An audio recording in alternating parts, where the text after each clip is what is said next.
Hier ist die neue Folge der Ökonomie-Videos.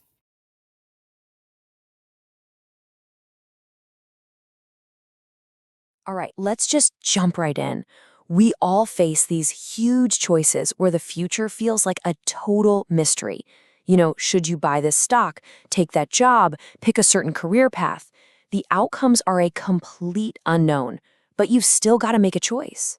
Today, we're going to break down 4 really smart strategies for making a decision, even when you're flying completely blind. So, I want you to really think about it for a second. When you genuinely have no clue what's going to happen next, what's your move? Do you just hope for the best, prepare for the absolute worst, or do you try to find some kind of middle ground? This isn't just a philosophical question. It's a real-world problem that a whole field called decision theory has been trying to solve for decades. And that brings us to the core idea for today: decisions under uncertainty. Now, it's really important to get this straight. This isn't about risk, like in a casino where you know the odds.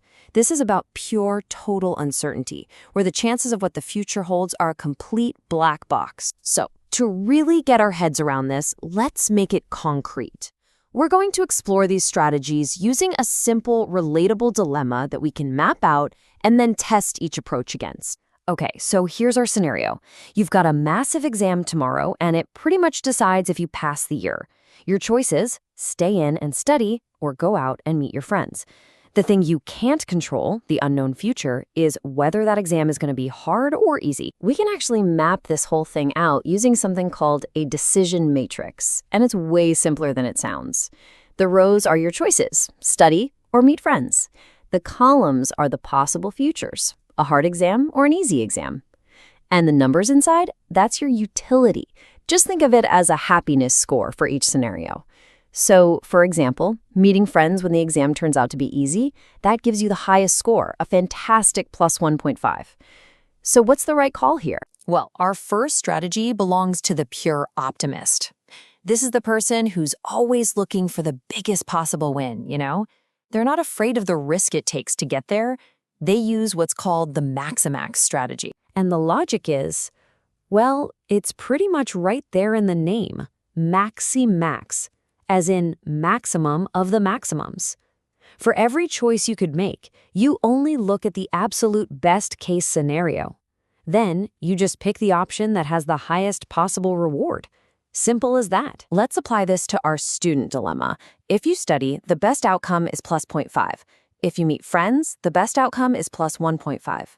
A maximax thinker just sees that plus 1.5, ignores absolutely everything else, and decides to meet their friends. They're chasing that dream scenario, a great night out, and passing an easy exam. Now let's see how this plays out with something a little more serious, like picking an investment. So here we've got 4 investment options and 4 possible futures for the economy. The maximax rule just scans the whole chart for the biggest possible number, which is that plus 150 you see with investment I1. So the optimist goes all in on I1, dreaming of that big economic boom. But, as you can probably guess, there's a huge catch to thinking this way.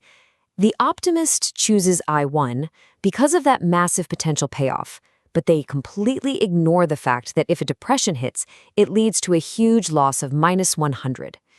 It's a definition of a high-risk, high-reward strategy that bets everything on the absolute best case. Okay, so if that feels a little too reckless for you, let's swing to the complete opposite end of the spectrum and meet the pessimist. Their strategy is all about damage control.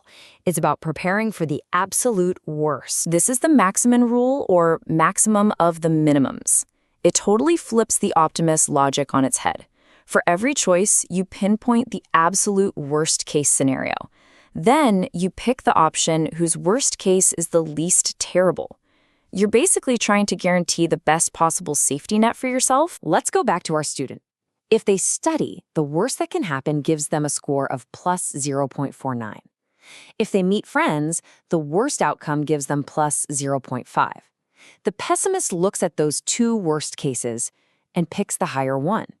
So in this kind of surprising twist, the super cautious pessimist also chooses to meet friends because its worst case is just a tiny bit better. You can really see this cautious personality come out in the investment choice. The pessimist scans the worst case for each investment. Minus 100, plus 50, another minus 100, and plus 90.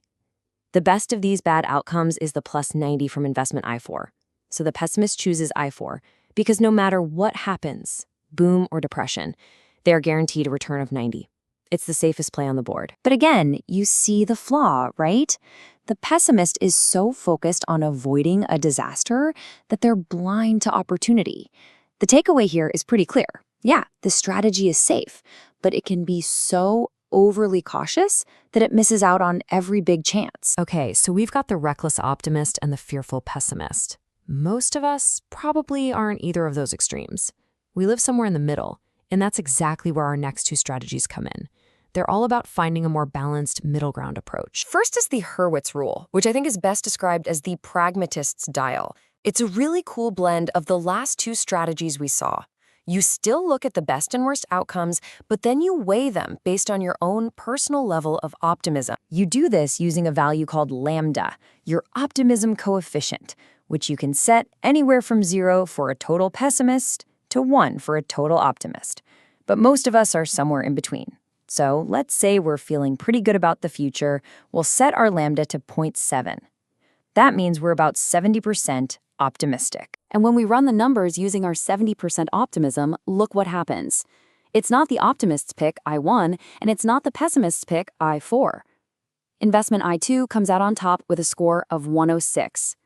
It doesn't have the absolute highest potential reward, and it doesn't have the safest floor, but it offers the best balance of risk and reward for our specific level of optimism. Okay, but what if you don't even have a gut feeling? What if you're just like, I honestly know nothing?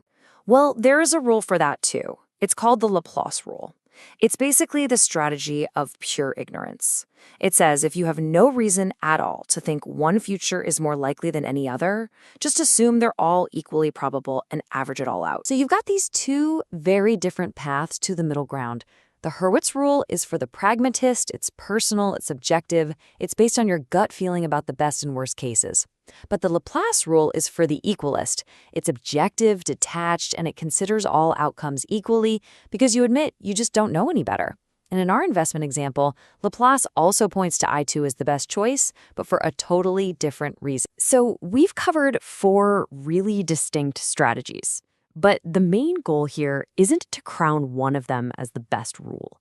The real power is in using them as a mental toolkit to help you structure your thinking whenever you're staring into the unknown. So how do you actually use this? Well, instead of just picking one rule, you can use all 4 of them to kind of pressure test your decision.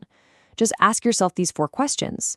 This process helps you see your own biases. It shines a light on risks you might have missed, and it clarifies the opportunities you might be chasing. Ultimately, what these rules do is give you a language and a structure for navigating uncertainty. They turn that vague, anxious feeling of, I don't know what to do, into a clear, solid analysis of what's possible. So the next time you're staring into the dark, which of these decision makers will you be? Thanks for joining this explainer.